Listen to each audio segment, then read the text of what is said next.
Hello buddy, in this video I'm going to show you how to use a new feature in Firefox browser that is called Picture in Picture. It has been recently released and I'm just going to show you how to use it.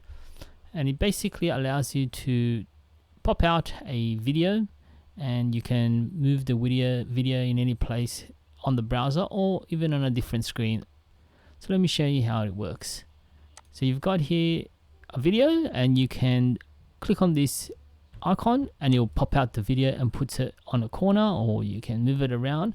I can put it on a second screen as well, so you can do that as well. You can play this video here and just say you've got another video here. I've got a video from Marques Brownles, and as you can see on this YouTube video, you can also pop this out and play it here. You can drag this one around as well. You can play both of them at the same time, so these two are playing at the same time. And just say if there's a Twitch video as well, you can pop that out as well, and you can play 3 videos at the same time. You can keep going as well.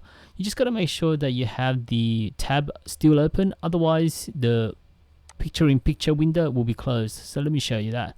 So I'm going to close the Twitch tab and there goes the video. Now I hope this video helped you in some way. If it did, like always, please like, subscribe and hit that bell notification so that you can receive future videos, and I'll see you next time.